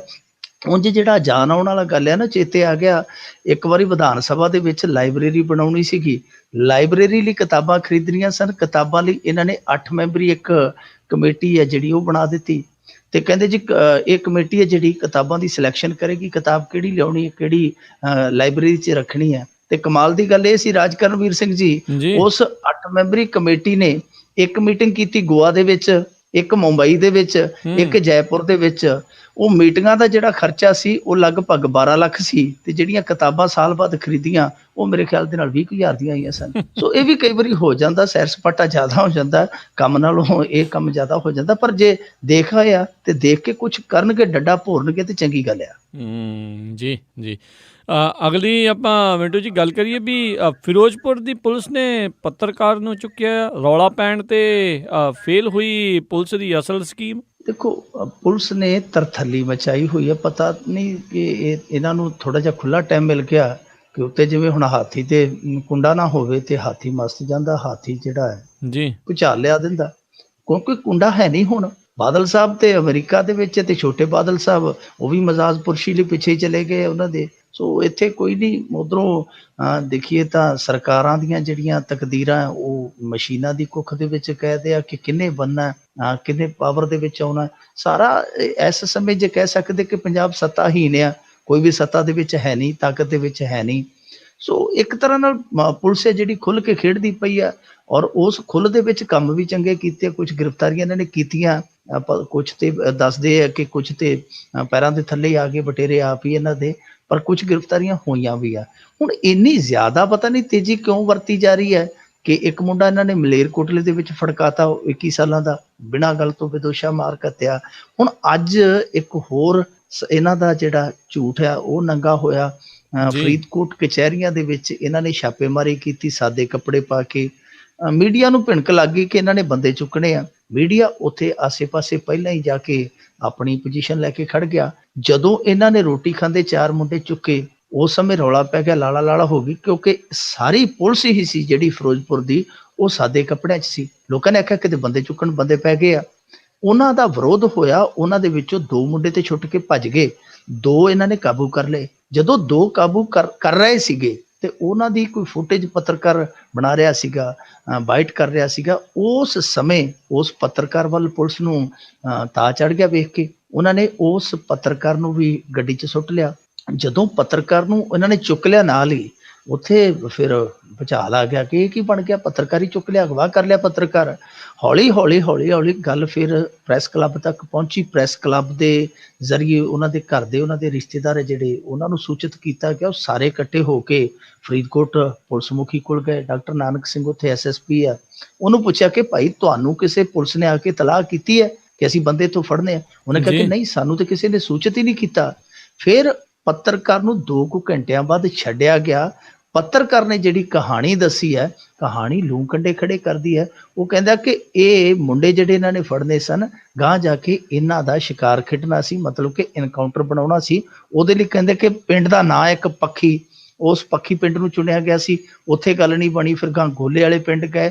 ਉੱਥੋਂ ਹੁੰਦੇ ਹੋਏ ਗਾਂ ਫਿਰ CIA ਸਟਾਫ ਫਿਰੋਜ਼ਪੁਰ ਚਲੇ ਗਏ, ਜਾਨੀ ਪੁਲਿਸ ਸੀ ਜਿਹੜੀ CIA ਸਟਾਫ ਫਿਰੋਜ਼ਪੁਰ ਦੀ ਸੀਗੀ। ਹੁਣ ਮੁੰਡੇ ਕੌਣ ਸਨ ਜਿਹੜੇ ਭੱਜੇ ਸੀ, ਉਹ ਕੌਣ ਸਨ, ਜਿਹੜੇ ਗ੍ਰਿਫਤਾਰ ਹੈ ਉਹ ਕੌਣ ਸਨ, ਉਹਦੇ ਬਾਰੇ ਤੇ ਹਾਲੇ ਕੋਈ ਤਫਸੀਲਾਤ ਹੈ ਜਿਹੜੀ ਸਾਹਮਣੇ ਨਹੀਂ ਆਈ। ਪਰ ਜੋ ਪੱਤਰਕਾਰ ਨੇ ਦੱਸਿਆ, ਪੱਤਰਕਾਰ ਵੀ ਇੱਕ ਬਹੁਤ ਵੱਡੇ ਚੈਨਲ ਦਾ, ਜੀ ਪੰਜਾਬੀ ਵਾਲਿਆਂ ਦਾ ਪੱਤਰਕਾਰ ਆ। ਵੈਸੇ ਹੁਣ ਜੀ ਪੰਜਾਬੀ ਵਾਲੇ ਡਿਬੇਟ ਹੀ ਇਸ ਮਾਮਲੇ ਤੇ ਸੱਦੀ ਬੈਠੇ ਸੀ, ਪਰ ਜਦੋਂ ਪੱਤਰਕਾਰਾਂ ਦੀਆਂ ਮੋਹਰਾਂ 'ਚ ਡਾਂਗਾ ਤੋੜਦੇ ਸੀ ਉਦੋਂ ਕਦੇ ਇਹਨਾਂ ਨੇ ਵਿਖਾਏ ਨਹੀਂ ਸੀ ਪੱਤਰਕਾਰ, ਵੀ ਪੱਤਰਕਾਰ ਸਾਡੇ ਪੰਜਾਬ 'ਚ ਕੁੱਟੀ ਦੇ ਵੀ ਹੈ। ਅੱਜ ਆਪਦੇ ਤੇ ਪਈ ਤੇ ਅੱਜ ਹੁਣ ਘੰਟੇ ਦੇ ਪ੍ਰੋਗਰਾਮ ਕਰੀ ਬੈਠੇ ਆ। ਖੈਰ ਚਲੋ, ਇਹ ਗਲਤ ਹੈ ਤੇ ਗਲਤ ਨੂੰ ਸਾਥ ਨਹੀਂ ਦੇਣਾ ਚਾਹੀਦਾ, ਗਲਤ ਨੂੰ ਗਲਤ ਹੀ ਕਹਿਣਾ ਚਾਹੀਦਾ। ਪਰ ਜੋ ਪੱਤਰਕਾਰ ਨੇ ਕਹਾਣੀ ਬਿਆਨ ਕੀਤੀ ਹੈ, ਉਹਦੇ ਤੋਂ ਇਹੋ ਹੀ ਲੱਗਦਾ ਹੈ ਕਿ ਜਿੱਦਾਂ ਹੁਣ ਗੈਂਗਸਟਰ ਫੜੇ ਜਾ ਰਹੇ ਆ, ਹਰੇਕ ਜ਼ਿਲ੍ਹੇ ਦੀ ਪੁਲਿਸ ਕਿਤੇ ਨਾ ਕਿਤੇ ਤਾਕ ਦੇ ਵਿੱਚ ਆ। ਕੋਈ ਇਸ ਤਰ੍ਹਾਂ ਦੇ ਅਪਰਾਧਿਕ ਪਿਛੋਕੜ ਵਾਲੇ ਆ, ਜਿਹੜੇ ਇਸ ਤਰ੍ਹਾਂ ਦੇ ਨੌਜਵਾਨ ਜਿਹੜੇ ਪਹਿਲਾਂ ਗੈਂਗਸਟਰ ਰਹਿ ਚੁੱਕੇ ਆ, ਜਾਂ ਉਹ ਇਸ ਸਮੇਂ ਕੇਸਾਂ ਦੇ ਵਿੱਚੋਂ ਜ਼ਮਾਨਤ ਤੇ ਨਿਕਲ ਕੇ ਆਮ ਮੁਕਧਾਰਾ ਦੇ ਵਿੱਚ ਵਿਚਰਦੇ ਪਏ ਆ, ਇਹਨਾਂ ਨੂੰ ਚੁੱਕ ਚੁਕਾ ਕੇ ਬੰਦ ਕੀਤਾ ਜਾਵੇ, ਕੇਸ ਪਾਏ ਜਾਣ। ਜਾਂ ਫਿਰ ਉਹ ਕਹਾਣੀ ਬਣਾ ਦਿੱਤੀ ਜਾਵੇ ਜੀ, ਕਾਰ ਆ ਰਹੀ ਸੀਗੀ ਸੱਜੇ ਪਾਸੇ ਤੋਂ ਖੱਬੇ ਪਾਸੇ ਤੋਂ, ਅਸੀਂ ਹੱਥ ਕੀਤਾ, ਉਹਨਾਂ ਨੇ ਫਾਇਰ ਕੀਤਾ, ਜਵਾਬੀ ਫਾਇਰਿੰਗ ਕੀਤੀ ਤੇ ਇੰਨੇ ਆ ਹੋ ਗਏ। ਜਾਂ ਫਿਰ ਇਹ ਕਹਾਣੀ ਬਣਾ ਕੇ ਸ਼ਾਬਾਸ਼ੀ ਲੁੱਟ ਲਈ ਜਾਵੇ। ਪਰ ਜੋ ਮਰਜ਼ੀ ਹੈ, ਪੁਲਿਸ ਨੰਗੀ ਹੋ ਚੁੱਕੀ ਹੈ। ਪੁਲਿਸ ਬਿਲਕੁਲ ਸਾਫ਼ ਦਿਸ ਰਹੀ ਹੈ ਕਿ ਉਹ ਇਸ ਤਰ੍ਹਾਂ ਦੇ ਸ਼ਿਕਾਰ ਖੇਡਣੇ ਹਾਲੇ ਵੀ ਜਾਰੀ ਰੱਖੀ ਬੈਠੀ ਹੈ। ਪਰ ਪਤਾ ਨਹੀਂ ਕਿਉਂ ਨਾ ਸਾਡੀ ਜੁਡੀਸ਼ਰੀ, ਨਾ ਸਾਡੇ ਮਨੁੱਖੀ ਅਧਿਕਾਰਾਂ ਵਾਲੇ ਸੰਗਠਨ, ਕੋਈ ਵੀ ਇਸ ਮਾਮਲੇ ਦੇ ਵਿੱਚ ਅੱਗੇ ਨਹੀਂ ਆਉਂਦਾ ਕਿ ਪੰਜਾਬ ਦੇ ਵਿੱਚ ਇਹਨਾਂ ਨੇ ਇਹ ਅੰਨੀ ਮਚਾਈ ਕਾਹਤੋਂ ਆ। ਜੀ ਅਗਲੀ ਗੱਲ ਕਰੀਏ ਵੀ ਭੀਮ ਹੱਤਿਆ ਕਾਂਡ ਦੇ ਪੀੜਤ ਅਤੇ ਮੁੱਖ ਗਵਾਹ ਮੁੱਕਰੇ। ਦੇਖੋ, ਇਹ ਵਾਕਿਆ ਹੀ ਬੜੀ ਹੈਰਾਨ ਕਰਨ ਵਾਲੀ ਗੱਲ ਆ ਕਿ ਇਹ ਦੋਵੇਂ ਆਪਸ ਦੇ ਵਿੱਚ ਬਹੁਤ ਗੂੜਾ ਰਿਸ਼ਤਾ ਰੱਖਦੇ ਸਨ। ਇੱਕ ਜਿਹੜਾ ਕਤਲ ਹੋ ਗਿਆ ਸੀ ਭੀਮ ਟਾਂਕ, ਦੂਸਰਾ ਜਿਹੜਾ ਪੀੜਤ ਬਚ ਗਿਆ ਸੀਗਾ ਜੰਟਾ, ਇਹਨਾਂ ਦੋਨਾਂ ਦੀ ਬੜੀ ਮਿੱਤਰਤਾ ਸੀ। ਇਹ ਇਕੱਠੇ ਪਹਿਲਾਂ ਸ਼ਿਵਲਾਲ ਡੋਡਾ ਦੇ ਲਈ ਕੰਮ ਕਰਦੇ ਸਨ, ਬਾਅਦ ਦੇ ਵਿੱਚ ਅੱਡ ਹੋ ਕੇ ਆਪੋ ਆਪਣੇ ਕੰਮਕਾਰ ਕਰਨ ਲੱਗ ਪਏ। ਪਰ ਇਹਨਾਂ ਦੀ ਮਿੱਤਰਤਾ ਜਿਹੜੀ ਉਹ ਰਹੀ, ਔਰ ਮਰਦੇ ਦਮ ਤੱਕ ਰਹੀ। ਜਿੰਨਾ ਚਿਰ ਭੀਮ ਟਾਂਕ ਮਰਿਆ ਨਹੀਂ, ਇਕੱਠੇ ਰਹੇ ਆ। ਔਰ ਜਿਹੜੀ ਇਹਨਾਂ ਨੇ ਵੱਢ ਖਾਧੀ ਹੈ ਅੰਤਲੇ ਸਮੇਂ ਦੇ ਵਿੱਚ, ਉਹ ਵੀ ਇਹਨਾਂ ਨੇ ਇਕੱਠਿਆਂ ਖਾਧੀ ਹੈ। ਦੇਖੋ, ਉਸ ਤੋਂ ਬਾਅਦ ਜਦੋਂ ਇਹ ਵੱਢ ਟੁੱਕ ਹੋ ਗਈ, ਭੀਮ ਟਾਂਕ ਮਰ ਗਿਆ, ਉਸ ਤੋਂ ਬਾਅਦ ਇਹ ਜਿਹੜਾ ਜੰਟਾ ਸੀਗਾ ਕਈ ਦਿਨ ਅੰਮ੍ਰਿਤਸਰ ਦੇ ਅਮਨਦੀਪ ਹਸਪਤਾਲ ਦੇ ਵਿੱਚ ਰਿਹਾ, ਇਲਾਜ ਚੱਲਦਾ ਰਿਹਾ। ਹਸਪਤਾਲ ਦੇ ਵਿੱਚੋਂ ਹੀ ਇਹਨੇ ਅਨੇਕਾਂ ਬਾਈਟਾਂ ਦਿੱਤੀਆਂ, ਅਨੇਕਾਂ ਇੰਟਰਵਿਊਜ਼ ਕੀਤੇ ਪੱਤਰਕਾਰਾਂ ਨੇ। ਇਹਦੇ ਜਾ ਕੇ ਹਰੇਕ ਇੰਟਰਵਿਊ ਦੇ ਵਿੱਚ, ਹਰੇਕ ਬਾਈਟ ਦੇ ਵਿੱਚ ਇਹਨੇ ਇਹ ਗੱਲ ਕਹੀ ਕਿ ਸਾਨੂੰ ਉੱਥੇ ਸੱਦਿਆ ਗਿਆ। ਅਸੀਂ ਜਦੋਂ ਸ਼ਿਵਲਾਲ ਡੋਡਾ ਦੇ ਫਾਰਮ ਹਾਊਸ ਤੇ ਪਹੁੰਚੇ, ਉੱਥੇ 25-30 ਬੰਦਿਆਂ ਨੇ ਗੰਡਾਸਿਆਂ ਨਾਲ, ਦਾਤਰਾਂ ਦੇ ਨਾਲ ਸਾਡੇ ਤੇ ਹਮਲਾ ਕਰ ਦਿੱਤਾ, ਜਿਹਦੇ ਵਿੱਚ ਅਸੀਂ ਇਸ ਹਾਲਤ ਦੇ ਵਿੱਚ ਪਹੁੰਚ ਗਏ ਕਿ ਭੀਮ ਟਾਂਕ ਮਰ ਗਿਆ ਤੇ ਮੈਂ ਖੁਸ਼ਕਿਸਮਤੀ ਦੇ ਨਾਲ ਬਚ ਗਿਆ। ਇਹਦੇ ਭਰਾ ਨੇ, ਜਿਹਦਾ ਨਾਮ ਰਣਜੀਤ ਰਾਣਾ, ਉਹਨੇ ਵੀ ਵਾਰ-ਵਾਰ ਪ੍ਰੈਸ ਕਾਨਫਰੰਸਾਂ ਕਰਕੇ, ਵਾਰ-ਵਾਰ ਇੰਟਰਵਿਊ ਦੇ ਕੇ ਇਹੋ ਹੀ ਗੱਲ ਆਖੀ ਸੀ ਕਿ ਜਦੋਂ ਅਸੀਂ ਗਏ ਹਾਂ, ਇਹਨਾਂ ਦੋਨਾਂ ਨੂੰ ਵੱਢ ਕੇ ਸੁੱਟਿਆ ਪਿਆ ਸੀ, ਅਸੀਂ ਫਾਰਮ ਹਾਊਸ ਦੇ ਵਿੱਚੋਂ ਚੁੱਕ ਕੇ ਲਿਆਏ ਹਾਂ। ਪਰ ਹੁਣ ਜਦੋਂ ਗਵਾਹੀਆਂ ਸ਼ੁਰੂ ਹੋਈਆਂ, ਜਿਹੜੀਆਂ ਕਿ ਬਹੁਤ ਅਹਿਮ ਗਵਾਹੀਆਂ ਸੀ ਇਹਨਾਂ ਦੋ ਜਣਿਆਂ ਦੀਆਂ, ਦੋਨਾਂ ਭਰਾਵਾਂ ਦੀਆਂ, ਉਹਨਾਂ ਗਵਾਹੀਆਂ ਨੇ ਇਸ ਕੇਸ ਨੂੰ ਪਲਟਾ ਦਿੱਤਾ। ਇਸ ਕੇਸ ਦੀ ਦਿਸ਼ਾ ਦਸ਼ਾ ਜਿਹੜੀ ਬਦਲ ਕੇ ਧਰ ਦਿੱਤੀ ਹੈ। ਪਹਿਲਾਂ ਤੇ ਰਣਜੀਤ ਰਾਣਾ ਜਿਹੜਾ ਜੰਟੇ ਦਾ ਭਰਾ ਆ, ਉਹਦੀ ਗਵਾਹੀ ਹੋਈ। ਉਹਨੇ ਗਵਾਹੀ ਦੇ ਵਿੱਚ ਉਹਨੇ ਆਖਿਆ ਜੀ ਕਿ ਅਸੀਂ ਜਿੱਥੋਂ ਇਹਨਾਂ ਨੂੰ ਚੁੱਕ ਕੇ ਲਿਆਂਦਾ ਉਹ ਫਾਰਮ ਹਾਊਸ ਨਹੀਂ, ਉਹ ਫਾਰਮ ਹਾਊਸ ਦੇ ਬਾਹਰ ਕੋਈ ਹੱਥ ਆ ਸ਼ਰਾਬ ਦਾ, ਅਸੀਂ ਉੱਥੋਂ ਇਹਨਾਂ ਨੂੰ ਚੁੱਕ ਕੇ ਲਿਆਂਦਾ। ਜਿਹੜਾ ਉਹਦਾ ਮਤਲਬ ਹੈ ਕਹਿਣ ਦਾ, ਉਹ ਇਹ ਹੈ ਕਿ ਜਿਹੜੀ ਵੱਡਾ ਟੁੱਕੀ ਹੋਈ ਹੈ ਉਹ ਫਾਰਮ ਹਾਊਸ ਤੇ ਨਹੀਂ ਹੋਈ, ਉਹ ਬਾਹਰ ਕਿਸੇ ਹਾਤੇ ਤੇ ਹੋਈ ਹੈ। ਫਿਰ ਆਈ ਵਾਰੀ ਹੁਣ ਜੰਟੇ ਦੀ। ਜੰਟਾ ਜਿਹੜਾ ਕਿ ਪੀੜਤ ਵੀ ਹੈ ਤੇ ਮਲਤਾਨੀ ਗਵਾਹ ਵੀ ਹੈ, ਉਹ ਪੀੜਤ ਜਾ ਕੇ ਇਹ ਗੱਲ ਕਹਿੰਦਾ ਅਦਾਲਤ ਦੇ ਵਿੱਚ ਕਿ ਹਾਂ ਠੀਕ ਹੈ, ਜੋ ਰਾਣੇ ਨੇ ਕਿਹਾ ਗੱਲ ਉਸੇ ਤਰ੍ਹਾਂ ਹੀ ਹੋਈ ਆ ਕਿ ਫਾਰਮ ਹਾਊਸ ਦੇ ਵਿੱਚ ਵੱਢ ਟੁੱਕ ਨਹੀਂ ਹੋਈ, ਵੱਢ ਟੁੱਕ ਹੈ ਜਿਹੜੀ ਉਹ ਬਾਹਰ ਇੱਕ ਹਾਤੇ ਤੇ ਹੋਈ ਆ। ਤੀਜਾ ਇਹਨਾਂ ਦਾ ਇੱਕ ਮਾਮਾ ਸੀਗਾ ਜਿਹਦੇ ਬਾਰੇ ਕਿਹਾ ਗਿਆ ਸੀ, ਪੁਲਿਸ ਦੀ ਕਹਾਣੀ ਜਿਹੜੀ ਹੈ ਉਹਨੇ ਵੀ ਇਹ ਕਿਹਾ ਕਿ ਇਹ ਜਿਹੜੀ ਵੱਢਾ ਟੁੱਕੀ ਹੋਈ ਆ ਇਹ ਫਾਰਮ ਹਾਊਸ ਦੇ ਵਿੱਚ ਹੋਈ ਆ। ਔਰ ਉਸ ਪੁਲਿਸ ਦੀ ਕਹਾਣੀ ਦੇ ਮੁਤਾਬਕ ਜਿਹੜਾ ਰਾਣਾ ਗਿਆ ਜੰਟੇ ਦਾ ਭਰਾ ਇਹਨਾਂ ਨੂੰ ਚੁੱਕਣ, ਉਹਦੇ ਨਾਲ ਇਹਨਾਂ ਦਾ ਇੱਕ ਮਾਮਾ ਭੋਲਾ ਜਿਹਦਾ ਨਾਂ ਸੀ ਉਹ ਵੀ ਗਿਆ ਸੀਗਾ। ਹੁਣ ਤੀਜਾ ਜਿਹੜਾ ਭੋਲਾ ਸੀ ਉਹ ਵੀ ਇਹੋ ਹੀ ਰੱਟ ਲਾ ਕੇ ਬਹਿ ਗਿਆ, ਉਹ ਕਹਿੰਦਾ ਜੀ ਕਿ ਨਹੀਂ, ਫਾਰਮ ਹਾਊਸ ਦੇ ਵਿੱਚ ਵੱਢਾ ਟੁੱਕੀ ਨਹੀਂ ਹੋਈ, ਇਹ ਹਾਤੇ ਦੀ ਘਟਨਾ ਹੈ। ਹੁਣ ਇਹਦਾ ਅਸਰ ਕੀ ਪੈਣਾ? ਅਸਰ ਇਹ ਪੈਣਾ ਹੈ ਕਿਉਂਕਿ ਇਸ ਕੇਸ ਦੇ ਵਿੱਚ ਸ਼ਿਵਲਾਲ ਡੋਡਾ ਜਿਹੜਾ ਉਹ 120B ਦੇ ਵਿੱਚ ਆ। 120B ਦਾ ਮਤਲਬ ਹੁੰਦਾ ਸਾਜ਼ਿਸ਼ ਕਰਤਾ। ਜੀ ਜੀ। ਹੁਣ ਜਦੋਂ ਉਹਦੇ ਫਾਰਮ ਹਾਊਸ ਦੇ ਵਿੱਚ ਹੋਇਆ ਹੀ ਨਹੀਂ, ਵੱਡਾ ਟੁੱਕੀ ਵਾਲਾ ਕਾਂਡ ਹੋਇਆ ਹੀ ਨਹੀਂ, ਬਾਹਰ ਜਾ ਕੇ ਹਾਤੇ 'ਚ ਹੋਇਆ, ਉਹਦਾ ਵਕੀਲ ਕਹਿ ਸਕਦਾ ਹੈ ਕਿ ਦੇਖੋ ਜੀ ਇੱਥੇ ਕੀ ਪਤਾ ਪੀਂਦੇ ਸ਼ਰਾਬ ਲੜ ਪਏ ਹੋਣ ਆਪਸ ਦੇ ਵਿੱਚ, ਲੜਾਈ ਹੋਈ, ਸਾਨੂੰ ਕੀ ਪਤਾ, ਸਾਡੀ ਕੋਈ ਥਾਂ ਨਹੀਂ, ਸਾਡੀ ਕੋਈ ਉੱਥੇ ਜ਼ਮੀਨ ਨਹੀਂ ਜਿੱਥੇ ਲੜੇ ਆ, ਸਾਡੇ ਬੰਦੇ ਆ ਜਿਹੜੇ ਮੇਰੇ ਮੁਵੱਕਲ ਉਸ ਦਿਨ ਦਿੱਲੀ ਬੈਠੇ ਆ, ਉਹਨਾਂ ਨੂੰ ਇਸ ਕੇਸ ਦੇ ਵਿੱਚ ਕਿਉਂ ਘੜੀਸਿਆ ਜਾ ਰਿਹਾ? ਤਾਂ ਇਹਦਾ ਲਾਭ ਸਿੱਧਾ ਸ਼ਿਵਲਾਲ ਡੋਡਾ ਨੂੰ ਮਿਲ ਸਕਦਾ ਹੈ। ਔਰ ਦੂਜੀ ਗੱਲ ਆ ਕਿ ਜੇ ਸ਼ਿਵਲਾਲ ਡੋਡੇ ਨੂੰ ਇਸ ਤਰ੍ਹਾਂ ਦੀ ਕੋਈ ਰਾਹਤ ਮਿਲਦੀ ਹੈ, ਕੋਈ ਲਾਭ ਮਿਲਦਾ ਹੈ, ਇਹਦਾ ਮਤਲਬ ਕਿ ਕੇਸ ਹੈ ਜਿਹੜਾ ਸਾਰਾ ਉਹ ਕੂਣੀ ਮੋੜ ਕੱਟ ਜਾਵੇਗਾ, ਕੇਸ ਦੇ ਵਿੱਚ ਬਚਣਾ ਕੁਛ ਨਹੀਂ, ਬਹੁਤ ਹੌਲਾ ਹੋ ਜਾਏਗਾ ਕੇਸ। ਸੋ ਇਸ ਕਰਕੇ ਸਾਰੇ ਹੈਰਾਨ ਆ ਕਿ ਜਿਹੜਾ ਬੰਦਾ ਕਹਿੰਦਾ ਸੀਗਾ ਕਿ ਮੈਂ ਆਪਣੇ ਭਰਾ ਮਾਰੇ ਦਾ ਬਦਲਾ ਲਵਾਂ, ਮੈਂ ਦੋਸ਼ੀਆਂ ਨੂੰ ਸਜ਼ਾ ਦਵਾ ਕੇ ਰਹੂੰ, ਉਹ ਬੰਦਾ ਅਚਾਨਕ ਰਾਤੋਂ ਰਾਤ ਮੁੱਕਰਿਆ ਕਿਵੇਂ ਆ? ਇਦਾਂ ਬਦਲੇ ਸੱਜਣ ਰਾਤੋਂ ਰਾਤ, ਜਿਵੇਂ ਕਿਸੇ ਦੇ ਸਿਖਾਏ ਹੋਏ ਆ ਕਿ ਪੜ੍ਹਾਏ ਹੋਏ ਆ, ਤੇ ਪਤਾ ਨਹੀਂ। ਪਰ ਦੇਖੋ ਇੱਕ ਕਹਾਣੀ ਹੈ ਜਿਹੜੀ, ਇਸ ਕਹਾਣੀ ਦਾ ਇੱਕ ਪਹਿਲੂ ਇਹ ਹੈ ਕਿ ਸ਼ਿਵਲਾਲ ਡੋਡੇ ਨੇ ਕਾਗਜ਼ ਭਰੇ, ਕਾਗਜ਼ ਭਰਨ ਤੋਂ ਬਾਅਦ ਭਾਰਤੀ ਜਨਤਾ ਪਾਰਟੀ ਨੇ ਦਿੱਲੀ ਦਰਬਾਰ ਦੇ ਵਿੱਚ ਗੁਹਾਰ ਲਾਈ ਕਿ ਭਾਈ ਹਾਲ ਸਾਡਾ ਅਬੋਹਰ ਦੇ ਵਿੱਚ ਫਿਰ ਉਹੀ ਹੋਣਾ ਜਿਹੜਾ ਪਿਛਲੇ ਵਾਰੀ ਹੋਇਆ ਸੀਗਾ, ਇਹਨੂੰ ਬਿਠਾਓ। ਫਿਰ ਸੁਖਬੀਰ ਸਿੰਘ ਬਾਦਲ ਦਾ ਇੱਕ ਐਲਚੀ ਹੈ ਜਿਹੜਾ ਉਹ ਜਾਂਦਾ ਉੱਥੇ ਅੰਮ੍ਰਿਤਸਰ ਜੇਲ੍ਹ ਦੇ ਵਿੱਚ, ਫਿਰ ਸ਼ਾਮ ਤੱਕ ਕਾਗਜ਼ ਵਾਪਸ ਹੋ ਜਾਂਦੇ ਆ। ਤਕਨੀਕੀ ਨੁਕਸ ਕਰਕੇ ਕਾਗਜ਼ ਵਾਪਸ ਨਹੀਂ ਹੁੰਦੇ। ਜਿਹੜੇ ਸ਼ਿਵਲਾਲ ਡੋਡੇ ਨੂੰ ਆਜ਼ਾਦ ਖੜੇ ਤੋਂ ਪਿਛਲੀ ਵਾਰੀ 50,000 ਦੇ ਲਗਭਗ ਵੋਟ ਪੈ ਗਈ ਸੀ, ਉਹ ਸ਼ਿਵਲਾਲ ਨੇ ਇੱਕ ਵਾਰੀ ਰਕਸ਼ੇ ਤੇ ਜਾ ਕੇ ਅਨਾਉਂਸਮੈਂਟ ਵੀ ਨਹੀਂ ਕਰਾਈ ਕਿ ਸ਼ਿਵਲਾਲ ਡੋਡਾ ਜਿਹੜਾ ਇਸ ਇਲੈਕਸ਼ਨ 'ਚ ਖੜਾ। ਇਹਦਾ ਮਤਲਬ ਆ ਕਿ ਕਿਤੇ ਨਾ ਕਿਤੇ ਗੋਟੀ ਹੈ ਜਿਹੜੀ ਪਰਦੇ ਦੇ ਪਿੱਛੇ ਫਿੱਟ ਕੀਤੀ ਗਈ। ਉਸ ਗੋਟੀ ਨੇ ਗਾਂ ਫਿਰ ਬਹੁਤ ਸਾਰੇ ਅਸਰ ਪਾਏ ਆ, ਜਿਨ੍ਹਾਂ 'ਚ ਇੱਕ ਗਵਾਹੀ ਵੀ ਹੋ ਸਕਦੀ ਹੈ। ਜੀ ਜੀ ਬਿਲਕੁਲ। ਇਹ ਆਪਾਂ ਅਕਸਰ ਵੈਸੇ ਮਿੰਟੂ ਜੀ ਦੇਖਿਆ ਆ, ਲੋਕ ਜਦੋਂ ਉਹਨਾਂ ਦੇ ਨਾਲ ਇਹੋ ਜਿਹਿਆਂ ਦੇ ਨਾਲ ਜਦੋਂ ਆ ਕੇ ਖੜਦੇ ਨੇ, ਪਰ ਅੰਤ ਦੇ ਵਿੱਚ ਜਦੋਂ ਬੈਠ ਜਾਂਦੇ ਨੇ, ਲੋਕ ਵੀ ਫਿਰ ਹਤਾਸ਼ ਹੋ ਜਾਂਦੇ ਨੇ ਵੀ ਬੰਦਾ ਕਿਸ ਦੀ ਮਦਦ ਕਰੇ ਤੇ ਕਿਸ ਦੀ ਫਿਰ ਨਾ ਕਰੇ। ਮਿੰਟੂ ਜੀ ਅਗਲੀ ਆਪਾਂ ਗੱਲ ਕਰੀਏ ਵੀ ਬੱਚੇ ਨਕਲ ਨਾ ਮਾਰਨ, ਇਹਦੇ ਲਈ ਲਿਆ ਜਾਵੇਗਾ ਰੱਬ ਦੀ ਸਹੁੰ ਦਾ ਸਹਾਰਾ। ਜਿਹੜਾ ਮੁਲਕ ਚੱਲਦਾ ਹੀ ਰੱਬ ਦੇ ਸਹਾਰੇ ਪਿਆ, ਜੇ ਉਹਦੀ ਸਹੁੰ ਦਾ ਸਹਾਰਾ ਲੈ ਲਿਆ ਜਾਏਗਾ ਤੇ ਫਿਰ ਕਿਹੜੀ ਆਖਰ ਆਉਣ ਲੱਗੀ ਆ? ਸਭ ਕੁਝ ਰੱਬ ਦੇ ਅਸਰ ਹੀ ਤਾਂ ਹੈ। ਇਹ ਸਿੱਖਿਆ ਵਿਭਾਗ ਨੇ ਸਿੱਖਿਆ, ਸ਼ਾਇਦ ਸਿੱਖ ਕੇ ਸਿੱਖਿਆ ਵਿਭਾਗ ਨੇ ਇਹ ਸਿੱਖਿਆ ਕਿ ਨਕਲ ਸਾਥੋਂ ਨਹੀਂ ਰੋਕੀ ਜਾਣੀ, ਕਿਉਂ ਨਾ ਹੁਣ ਰੱਬ ਦਾ ਸਹਾਰਾ ਲੈ ਲਈਏ। ਜਦੋਂ ਅਸੀਂ ਬੇਵੱਸ ਹੁੰਨੇ ਆ ਜਾਂ ਜਦੋਂ ਅਸੀਂ ਆਲਸੀ ਹੁੰਨੇ ਤੇ ਫਿਰ ਕਹਿ ਦਿੰਦੇ ਆ ਕਿ ਸਰਕਾਰ ਕਰੇ ਜਾਂ ਕਰਤਾਰ ਕਰੇ, ਦੋਵਾਂ ਚੋਂ ਇੱਕ ਕਰੇ, ਅਸੀਂ ਨਾ ਕਰੀਏ। ਸੋ ਐਤਕੀ ਇਹਨਾਂ ਨੇ ਕਰਤਾਰ ਦਾ ਆਸਰਾ ਲੈ ਲਿਆ। ਇਹਨਾਂ ਨੇ ਇਹ ਕਿਹਾ ਕਿ ਭਾਈ ਬੱਚੇ ਆ ਜਿਹੜੇ ਉਹ ਨਕਲ ਦਾ ਗੁਨਾਹ ਕਰਦੇ ਆ, ਹਰੇਕ ਵਾਰੀ ਨਕਲ ਹੈ ਜਿਹੜੀ ਉਹ ਪੰਜਾਬ ਦੇ ਮੱਥੇ ਤੇ ਕਲੰਕ ਬਣ ਕੇ ਚਿੰਬੜਦੀ ਹੈ। ਸੋ ਇਸ ਵਾਰੀ ਅਸੀਂ ਕੀ ਕਰਨਾ ਹੈ ਕਿ ਇਹਨਾਂ ਪ੍ਰੀਖਿਆਵਾਂ ਤੋਂ ਪਹਿਲਾਂ, ਇਹਨਾਂ ਇਮਤਿਹਾਨਾਂ ਤੋਂ ਪਹਿਲਾਂ ਅਸੀਂ ਬੱਚਿਆਂ ਨੂੰ ਸਮੂਹਕ ਰੂਪ ਦੇ ਵਿੱਚ ਸਹੁੰਆਂ ਚੁਕਾਵਾਂਗੇ ਕਿ ਭਾਈ ਸਹੁੰ ਖਾ ਕੇ ਆਖੋ ਕਿ ਅਸੀਂ ਨਕਲ ਨਹੀਂ ਮਾਰਾਂਗੇ, ਜੇ ਮਾਰੋਗੇ ਤੇ ਫਿਰ ਤੁਹਾਨੂੰ ਰੱਬ ਦੀ ਸਹੁੰ ਲੱਗੇਗੀ। ਸੋ ਹੁਣ ਰੱਬ ਦੀ ਸਹੁੰ ਦਾ ਡਰ ਪਾਇਆ ਜਾਏਗਾ ਬੱਚਿਆਂ ਨੂੰ। ਪਰ ਕਮਾਲ ਦੀ ਗੱਲ ਆ ਕਿ ਜਦੋਂ ਸਾਡੇ ਇੱਥੇ ਗੁਆਂਢੀ ਚੀਨ ਵਰਗੇ ਮੁਲਕ ਦੇ ਵਿੱਚ ਨਵੀਆਂ ਤਕਨੀਕਾਂ ਈਜਾਦ ਕਰਕੇ ਉੱਥੇ ਨਕਲ ਰੋਕੀ ਜਾ ਰਹੀ ਹੈ। ਨਕਲ ਇਸ ਕਰਕੇ ਰੋਕੀ ਜਾ ਰਹੀ ਹੈ ਕਿਉਂਕਿ ਅੱਜ ਦਾ ਨਕਲਚੀ ਹੈ ਜਿਹੜਾ ਉਹ ਕੱਲ ਦਾ ਪਛੜਿਆ ਨਾਗਰਿਕ ਹੈ। ਜਿਹੜਾ ਅੱਜ ਨਕਲਚੀ ਹੈ ਉਹ ਮੁਕਾਬਲੇਬਾਜ਼ੀ 'ਚ ਕੱਲ ਨੂੰ ਜਾ ਕੇ ਪਛੜ ਜਾਏਗਾ। ਉਹ ਇਸ ਚੀਜ਼ ਨੂੰ ਸਮਝਦੇ ਆ। ਪਰ ਇੱਥੇ ਸਾਡੇ ਬਿਹਾਰ, ਯੂਪੀ, ਪੰਜਾਬ, ਇਹਨਾਂ ਦੇ ਵਿੱਚ ਤੇ ਨਕਲ ਹੈ ਜਿਹੜੀ ਉਹ ਧੜੱਲੇ ਨਾਲ ਹੁੰਦੀ ਹੈ ਔਰ ਹਰੇਕ ਸਾਲ ਉਹ ਵੱਧਦੀ ਜਾਂਦੀ ਹੈ। ਚਾਈਨਾ ਦੇ ਵਿੱਚ ਉਹਨਾਂ ਨੇ ਇਹੋ ਜਿਹੇ ਪ੍ਰਬੰਧ ਕੀਤੇ ਆ ਜਿਹੋ ਜਿਹੇ ਮੋਦੀ ਦੀ ਰੈਲੀ ਦੇ ਵਿੱਚ ਹੁੰਦੇ ਆ। ਮੋਦੀ ਦੀ ਰੈਲੀ ਦੇ ਵਿੱਚ ਮਜਾਲ ਆ ਕਿ ਕੋਈ ਲੋਹੇ ਦਾ ਕੋਈ ਟੁਕੜਾ ਵੀ ਲੈ ਕੇ ਚਲਾ ਜਾਵੇ ਜੇਬ ਦੇ ਵਿੱਚ, ਇਹੋ ਜਿਹੇ ਸਖਤ ਪ੍ਰਬੰਧ ਹੁੰਦੇ ਆ। ਤੇ ਇਹੋ ਜਿਹੇ ਸਖਤ ਪ੍ਰਬੰਧ ਉਹਨਾਂ ਨੇ ਆਪਣੇ ਬੱਚਿਆਂ ਲਈ ਕੀਤੇ ਆ ਕਿ ਨਕਲ ਨਹੀਂ ਮਾਰਨ ਦੇਣੀ।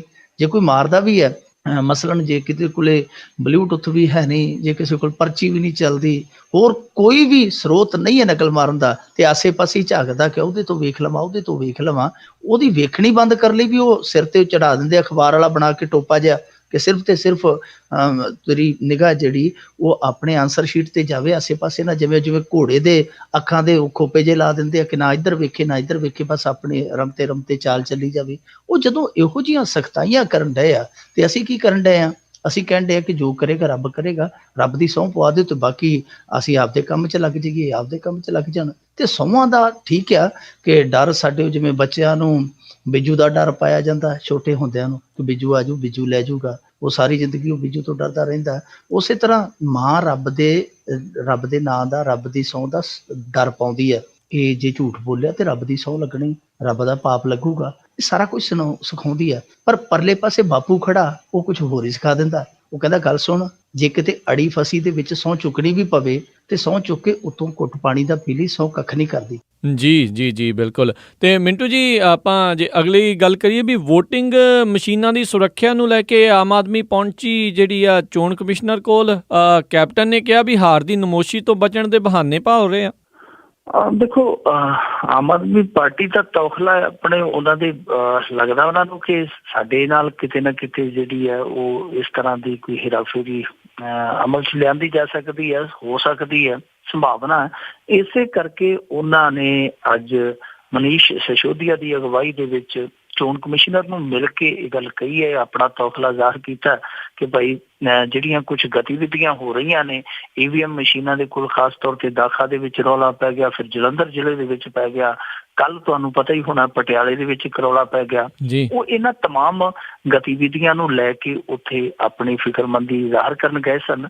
ਚੋਣ ਕਮਿਸ਼ਨਰ ਨੂੰ ਉਹਨਾਂ ਨੇ ਕਿਹਾ ਕਿ ਭਾਈ ਇਹ ਜਿਹੜੀਆਂ ਗਤੀਵਿਧੀਆਂ ਫੌਰੀ ਤੌਰ ਤੇ ਰੁਕਵਾਈਆਂ ਜਾਣ, ਕਿਉਂਕਿ ਇਸ ਮਾਮਲੇ ਦੇ ਵਿੱਚ ਕਿਤੇ ਨਾ ਕਿਤੇ ਗੁੰਜਾਇਸ਼ ਹੈ ਕਿ ਹੇਰਾਫੇਰੀ ਹੋ ਸਕਦੀ ਹੈ। ਉਧਰ ਜਿਹੜਾ ਪਟਿਆਲੇ ਵਾਲਾ ਮਾਮਲਾ ਸੀ ਉਹਦੇ ਚ DC ਹੈ ਜਿਹੜਾ ਪਟਿਆਲੇ ਦਾ, ਉਹ ਵੀ ਅੱਜ ਸਾਹਮਣੇ ਆਇਆ। ਉਹਨੇ ਆਖਿਆ ਕਿ ਜਿਹੜੀਆਂ ਮਸ਼ੀਨਾਂ ਦੀ ਗੱਲ ਕੀਤੀ ਜਾ ਰਹੀ ਹੈ ਉਹ ਮਸ਼ੀਨਾਂ ਯੂਜ਼ਿੰਗ ਹੀ ਨਹੀਂ ਉਹਨਾਂ ਦੀ ਹੋਈ, ਉਹ ਯੂਜ਼ ਟੂ ਹੀ ਨਹੀਂ ਸਨ।